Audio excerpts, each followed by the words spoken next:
Hola, bonjour, namasté, comment vous allez mes belles âmes aujourd'hui? J'espère que vous êtes en forme. Merci beaucoup pour vos abonnements, pour vos pouces, pour vos commentaires sur ma chaîne. À plus de 620 personnes aujourd'hui.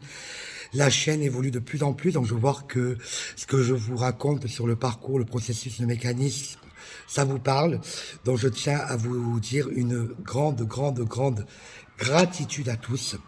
Alors aujourd'hui, une vidéo un peu particulière puisque je suis dans ma salle de classe, donc ma mission de vie en tant qu'enseignant.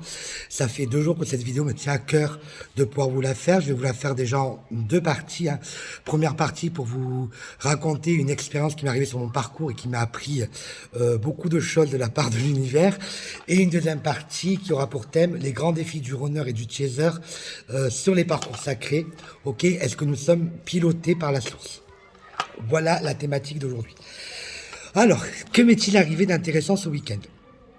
Je voulais déjà informer mes internautes, mes abonnés, les personnes qui nous suivent sur le groupe de Cathy et moi, que ce que l'on vous dit, en fait, ce sont des clés sur le parcours et le mécanisme des parcours sacrés. Ok? On vous dit de prendre ça avec discernement, surtout quand je fais mes guidances générales. Oui, ça vous parle, ça vous parle pas. Ok? Et donc, du coup, ne pas prendre les choses vraiment à cœur ou avec un ego blessé. Alors pourquoi je vous raconte ça? Parce que j'ai rencontré une féminine il y a 4 mois et elle est en période de retrouvailles avec son jumeau et forcément ça ne s'est pas très bien passé. Il est resté quelque temps avec elle pendant 1 mois ou 2 à peu près et il est reparti dans la fuite. Voilà. Donc, ayant lié des liens d'amitié avec cette personne, vous comprenez bien que je me devais lui apporter mon aide. En aucun cas, je dicte la vie de qui que ce soit. Voilà. Si ça ne vous convient pas, vous pouvez vous désabonner de ma chaîne, vous pouvez ne pas m'écouter, pas m'entendre, mais surtout, voilà, et me le dire quand on a créé des liens d'amitié. Puisque dans ce parcours-là, on est censé être authentique et dire les choses. Dans ce cas-là, ce n'était pas forcément le cas. Donc je reviens sur cette personne. Donc du coup, je l'appelais quand même tous les jours, j'ai été la voir, voilà. Il y a eu plein de choses qui ont été faites de ma part. Je ne regrette rien en aucun cas, forcément, puisque je l'ai fait avec le cœur. Mais c'est aussi une belle leçon de vie, puisque cette personne, lorsque son jumeau est parti dans la fuite, elle s'est retrouvée au bas des pâquerettes. Ça veut dire que, limite, elle revivait une nuit noire de l'âme. Elle passait ses journées dans son lit, enfermée, elle voulait plus sortir, plus de plaisir, etc. Étant censé être un ami, je lui apporte mes conseils et mon aide. Donc je lui apporte encore des clés sur le parcours. Donc je lui dis, écoute, il y a 2 solutions. Soit tu actes une séparation avec ton jumeau parce qu'ils étaient encore en couple, ok, à ce moment-là, et du coup, tu arrêtes de souffrir, tu te relèves et lui, ça le fera travailler. Ou alors, eh ben, tu acceptes les miettes, mais tu vas souffrir. Eh ben, madame ne l'a pas accepté. Voilà, donc pendant 3 semaines, plus de nouvelles. Donc j'ai pris mon courage à 2 mains et je lui ai envoyé un message pour libérer mon chakra-gorge et le côté authentique de ma part, en lui expliquant qu'est-ce qu'elle avait contre moi. Je ne comprenais pas son silence. Donc elle ne m'a jamais répondu à ce message. Elle a répondu à une amie en commun. Et là, elle lui a dit qu'elle était plus d'accord avec les propos que je tenais. Alors tout ça parce que je lui ai dit d'acter une séparation. Alors je ne lui ai pas dit, je lui ai conseillé, c'est différent. Donc c'était une clé. Voilà. Donc, je pense que dans ce cas-là, on a encore de l'ego blessé. Et moi, ce qui me dérange le plus, c'est pas tant qu'elle ait coupé contact avec moi, parce que finalement, moi, ma vie va très bien à l'heure d'aujourd'hui. C'est qu'en tant que belle âme, en tant que flamme jumelle, il y a encore beaucoup de travail, puisqu'il n'y a pas l'authenticité, bien évidemment. Puis, on est encore dans l'ego blessé. On n'a pas guéri de ses blessures, parce qu'une féminine qui guérit de ses blessures, forcément, quand son jumeau revient et qu'il s'en va, elle sait à quoi s'attendre et ça ne doit pas entraver son bien-être. Donc, voilà, je tenais à pousser un petit coup de gueule gentiment et vous dire que si mes propos, vous n'en êtes pas en accord, vous avez tout à fait le droit d'aller voir sur d'autres toiles ce qui se passe, bien évidemment. Le sujet étant bouclé, puisque j'avais besoin de l'exprimer face à vous et libérer mon chakra-gorge davantage, on va attaquer la thématique, forcément, de la vidéo. Donc, les grands défis du runner et du chaser sur les parcours sacrés, donc lien de flamme jumelle, lien d'âme jumelle et âme sœur primordiale. Sommes-nous pilotés par la source? Alors déjà, pour faire cette vidéo, je me suis servi de mes accompagnements, donc de mes fameux chasers, mes fameux masculin, et il y en a beaucoup qui sont en réveil alors d'aujourd'hui, beaucoup d'appels et de contacts, certaines vidéos de la toile, de mon parcours, ok, ce que je vis aujourd'hui et le recul que j'en ai dessus, et bien sûr la vidéo de La Voix de l'amour, hein, une personne que j'apprécie énormément, qui m'apporte beaucoup d'aides précieuses sur le mécanisme du parcours. Donc, on sait qu'au bout d'un moment, sur le parcours de lien sacré, la féminine sacrée, le teaser, la partie consciente du lien à la base, est bien avancée dans son travail, ok, au niveau de la guérison de ses blessures. Elle se dirige vers sa complétude, elle est en complétude. Est-ce qu'on l'est totalement au bout d'un moment?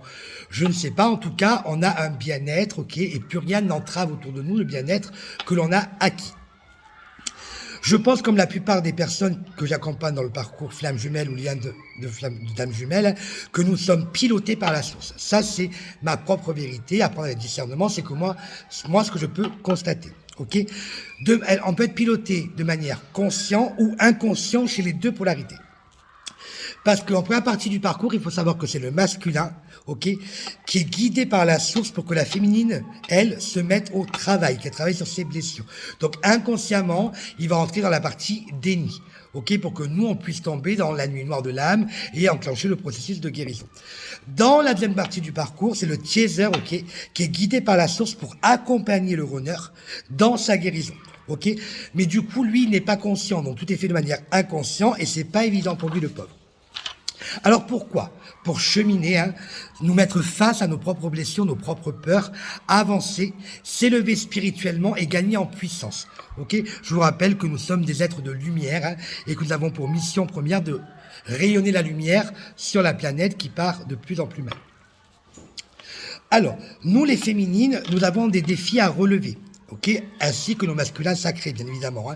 Pour cela, il faut que les féminines passent à l'action dans la matière, ok, et commence le travail, sinon, lui, le masculin, il est bloqué, il ne peut rien faire. C'est pour ça que quand on fait des guides en général, que les cartes vous parlent, on vous demande, féminine, de mettre en place des choses dans la matière. Parce que si vous ne mettez pas en place les choses dans la matière, forcément, il n'y a rien qui se passe. Et là, vous nous dites, mais c'est pas arrivé. C'est pas en restant sur votre canapé ou à rien faire que les choses vont se produire toutes seules. On claque pas des doigts, on n'est pas magicien, on n'est pas sorcier, quoique, pardon, voilà, et que les choses se produisent. Donc, de plus, je conseille, et ce sont que des conseils, je n'exige rien à personne, je le répète, on est maître de notre destin, ce qu'on appelle le libre arbitre, bien évidemment, dans un domaine conditionné, ça c'est encore ma propre vérité, de maîtriser le parcours, ok, le mécanisme et surtout les dysfonctionnements de la polarité adverse, afin de relever les défis de la source et de ne pas les échouer. Si vous ne maîtrisez pas le dysfonctionnement de la polarité en face, comment voulez-vous réussir les tests? Ok, c'est comme si je demandais moi à mes élèves de réussir un contrôle sans avoir appris leur leçon. Vous comprenez bien que c'est forcément impossible. Il faut avoir des connaissances et des prérequis pour pouvoir réussir le test. Donc, le masculin sacré nous aide en nous guidant dans la première partie du parcours, je le répète. Alors oui, de manière maladroite, je vous l'accorde, parfois il nous pousse à bout, je l'entends, mais c'est pour nous faire réagir et nous faire prendre en main, ok, adopter les bons comportements et travailler sur nos dysfonctionnements. Par la suite, ça sera à nous les féminines sacrées de le faire face à eux, mais dans la bienveillance, que du coup on a la partie consciente dans le parcours, parce que nous allons le faire avec amour, ok, et en conscience. Alors, avec le vrai amour, pas l'amour de départ, l'amour étouffant, dépendance affective, ça on n'en veut plus, on n'est plus là quand on est féminine, qu'on est guéri et qu'on avance, on est dans le véritable amour, on va le faire avec bienveillance et de manière inconditionnelle. Parce que du coup on aura travaillé sur nous, on aura fait grandir cet amour pour justement déployer nos ailes. Donc en fait on va se confronter. Ok, pour confronter un masculin, il faut l'aimer, ok, il faut lui sauter dessus, il faut l'agripper, il faut l'étouffer. Et pour confronter un chaser, eh ben, il faut le repousser. Voilà le secret du parcours. Donc on est forcément opposés. Lui, il a peur de s'engager, ok, et nous, on a peur de se faire larguer. Donc forcément, on est en opposition. Je rappelle d'ailleurs que le dépassement ultime pour un masculin sacré, c'est qu'il va devoir dépasser sa perte de liberté. Ok, donc c'est sa peur, ça, et la peur de l'abandon, de l'engagement, ok, parce que c'est par l'engagement qu'il va avoir l'impression de perdre sa liberté.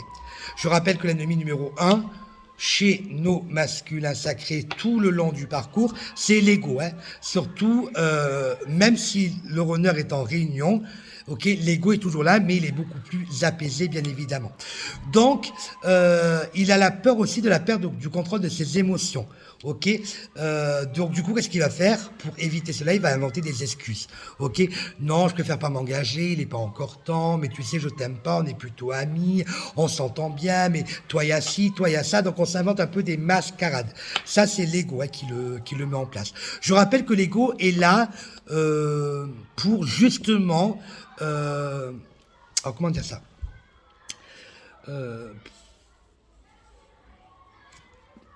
Il est là pour entretenir nos peurs, c'est ça que je veux dire. Entretenir nos peurs et nous protéger, ok? Il cherche à nous protéger. Donc l'ego, c'est quoi? C'est les peurs, l'illusion, le doute, ok? Donc, mais il met cela en place de manière inconsciente pour protéger l'être que l'on est, ok? Et peu importe les situations, quand il sent un danger. Tant que l'ego du masculin tient debout, je vous conseille de ne pas y faire face, chère féminine, hein, parce que du coup, si vous allez vous battre contre un mur, hein, ça ne sert à rien, c'est difficile d'y aller. Hein, finalement, je vous dirais que toutes les féminines qui sont en compétition aujourd'hui n'ont plus envie de faire face à cette facette de l'ego de leur masculin, ok? Puisque du coup, elles vont totalement me rejoindre sur le sujet, puisqu'on a cette capacité de pouvoir distinguer l'ego du cœur et de l'âme quand nos chers masculins s'adressent à nous. On va dire qu'il y a des endroits de l'ego chez nos masculins qu'on n'a pas envie de se confronter ou de gérer. Parce qu'on est tellement bien avec nous-mêmes que du coup, on a envie d'évasion et de liberté, justement. Alors évidemment, au début du parcours, hein, c'était le cas. Nous les féminines sommes dans le trop, hein, une féminine dans les dysfonctionnements, qui est bien souffrante, remplie de blessures. Hein, et lui, quelque part, il se dit, ben oui, si je vais là-dedans, je risque gros, quoi. Je vais souffrir, perdre ma liberté, etc., etc. On a bien été relou avec notre runner, hein, au départ. On a été étouffant, dans le dépendance affective. On avait ce côté très, très contrôlant. Hein. Quand je me revois, moi, il y a 8 mois en arrière, et que je relis certains messages, je me dis, mais tu m'étonnes que mon masculin, il est parti, quoi. Voilà. Mais aujourd'hui, je peux faire ça parce que j'ai le recul suffisant et que j'ai travaillé sur mes dysfonctionnements. Sinon, je n'aurais pas pu en arriver là. En fait, on lui fait comprendre dès le départ qu'avec nous, cela va être très compliqué. Voilà. De manière inconsciente, bien évidemment, on ne se rend pas compte de tout ça sur le moment venu. Oui, il va se dire c'est compliqué parce que du coup, surtout au niveau de sa liberté, hein, même si on la respecte, bien évidemment, sa liberté, lui, la manière de voir les choses et de voir le monde, il en prend peur. Okay, c'est lui qui va se bloquer en fait et qui a peur de cet amour qui vibre et dont il en perd le contrôle de ses émotions. Il préfère plutôt une zone de confort où il va gérer ses émotions. Je ne reviendrai pas sur toute la partie dysfonctionnement du masculin. Je vous laisse aller voir ma vidéo sur ma chaîne. Elle est très parlante. Donc, il repousse forcément le moment de l'engagement, hein, car une fois avec nous, une fois qu'on est guéri, bien évidemment nous les féminines, hein, il voudra plus aller ailleurs. Ok, en début de parcours, on peut vivre une histoire d'amour, mais avec deux égos blessés, c'est juste impossible. C'est pour ça que souvent on a une relation plus ou moins longue, et qu'au bout d'un moment, il y a la séparation qui apparaît, parce que forcément, on s'envoie en effet miroir toutes nos blessures et tout l'ego blessé qui doit être travaillé pour être dans la meilleure version de soi-même. Du coup, les retrouvailles vont permettre justement de venir pour voir notre ego blessé. Ok, c'est ce qu'on appelle les fameux tests du runner. C'est ce qui est arrivé à ma collègue d'ailleurs et qui est justement repartie dans les entraves et elle s'est aperçue qu'elle n'avait pas suffisamment travaillé et qu'elle s'était illusionnée avec son ego. Ça, c'était une petite parenthèse. Parce que du coup, il peut repartir s'il s'aperçoit que nous ne sommes pas totalement avancés sur le parcours de manière inconsciente. Alors, il veut être sûr que l'on a guéri de la dépendance affective déjà, hein, pour pas qu'il se sente enfermé dans la relation. On peut s'engager avec un chaser guéri, car il n'y a aucune dépendance et aucune blessure. Hein. Ses craintes, il est libre aussi au niveau dans tous les domaines. Ok, donc un chaser, une féminine sacrée qui a travaillé sur elle, forcément, elle a gagné en liberté. Donc, on a le droit... Alors, comment dire ça? On a aussi le droit, du coup, dans un parcours sacré, d'inventer notre propre relation et notre propre liberté. Je ne parle pas, bien sûr, du côté volage, hein, mais en sortant des règles de notre société. On n'est pas obligé de vivre avec notre chaser au début dans la même maison, on n'est pas obligé de se marier, faire des enfants, avoir le même mode de vie, faire de grands repas de famille que tout le monde s'entende. Tout ça, c'est superficielle. Ok, on peut réinventer, créer notre liberté à nous aussi. Ça, c'est très important. Il faut sortir ce qu'on appelle des schémas classiques de la vie sociétale qu'on nous impose aujourd'hui. C'est pas le principal, en fait. Le principal est de vivre notre mission chacun pour l'autre, vivre notre amour et vivre aussi notre mission commune. Et surtout rayonner notre lumière pour les autres et être des enseignants de lumière. C'est ça le plus important. Tout cela n'est pas le cas dans un couple traditionnel, bien évidemment. Ce n'est pas en fait le but du couple divin, on va dire. On parle d'ailleurs d'un engagement libre, sans mettre un terme à ses libertés, ni côté chaser, ni côté runner. Un chaser en fin de parcours n'a pas forcément envie que son runner revienne, car il se sent totalement libre. Il kiffe être seul, ok. Il développe sa créativité, souvent sa mission divine. Il est dans sa mission de vie. Il a besoin de sa solitude pour se retrouver avec lui-même, ok. Cela, en fait, pour moi, est la vraie notion de liberté. Alors, chers masculins, une fois que vos féminines sont dans la complétude, ok, il n'est plus ou elle n'est plus pareil qu'au départ, ok, et forcément, ça n'intéresse plus votre retour parce que du coup, vous êtes encore dans votre dysfonctionnement. Mais elles sont aptes et capables, si vous arrivez avec un réel engagement, de vous accompagner. Ok. Donc en réunion ou retrouvailles, il faut donc du coup communiquer, s'exprimer sur ses demandes, sur ses besoins, parler à partir de notre centre sur le moi et plus par rapport aux autres. Les autres, on s'en fiche. Ce qu'ils vont dire, penser ou faire, on s'en fiche complètement. Il faut que vous arriviez à être digne, ok, de vous pour faire cela, sinon c'est impossible. Il faut gagner en dignité. Il faut être sûr de soi et surtout soi-même. D'ailleurs, le masculin ne comprend pas comment on peut les aimer. Il doute beaucoup de notre amour, car ils ne se montrent pas comme ils sont réellement face aux autres. Ok, sauf que dans un parcours de lien sacré, les deux se connaissent. On va en fait avoir cette faculté de lire à travers l'âme de l'autre. Ok, on passe au-delà de l'ego. Surtout, nous les féminines, on voit très vite, au-delà des masques et de l'ego, l'âme de nos masculins. D'ailleurs, c'est pour ça aussi que les féminines se font beaucoup avoir dans leur vie, puisqu'elles ont cette capacité avec tout le monde, et du coup, souvent elles se font avoir parce qu'elles voient au-delà des masques et de l'ego des personnes. Alors, imaginez chez le masculin ce que ça peut donner. Je vous laisse imaginer. Il faut du coup que le runner, le masculin sacré, s'explore intérieurement, qui regarde toutes ses facettes, qui ressente ce qu'il est. Et c'est vous, féminines, qui allez le guider en mettant en place le switch ou le changement de flambeau pour le faire travailler. Il doit avancer tout seul. Ok, il va falloir qu'il arrête aussi de tomber dans les addictions pour se couper de ses émotions, fuir ses blessures, ses problèmes, ok, qui le fait se perdre de jour en jour et dérouter du parcours et surtout de sa mission de vie, ok, qui le met du coup en égarement. Il est ce qu'on appelle en auto-sabotage. On lui demande du coup de sortir de ça, donc on le pousse à sortir de ça, mais en même temps on le pilote d'aller dans ça pour le faire tomber très très bas, pour ressentir qu'il est intérieurement, ok, et d'écouter son cœur et son intuition, pour prendre des vraies décisions que son âme et son cœur lui indiquent, ok. Il faut qu'il assume ses ressentis, ok. Ok, oui, mais là c'est toi et c'est juste pour toi. On n'est pas obligé de subir des situations. On a été éduqué pour ne pas craquer. On nous a toujours dit dans notre vie, non, t'es fort, abandonne pas. Mais oui, en fait, si on n'y arrive pas, il faut savoir s'arrêter, être dans la bonne direction. Ok, sois toi-même. Au placard la force finalement. Il faut accepter son incarnation pleinement, son yin et son yang, équilibrer les polarités. On a une polarité qui est innée, donc dominante, et une polarité qui devient acquise parce qu'elle est sous-dominante au départ et qu'on va réajuster. D'accord ? Donc du coup, l'inné, c'est matière, construction, bien évidemment, et acquis, c'est tout ce qui va être développé avec le temps et tout ce qui a été blessé au départ. Un yin, c'est quoi ? C'est l'évasion, c'est le désancrage, c'est le céleste, c'est le côté artiste, c'est le refus du regard des autres, c'est son univers, l'excentrisme.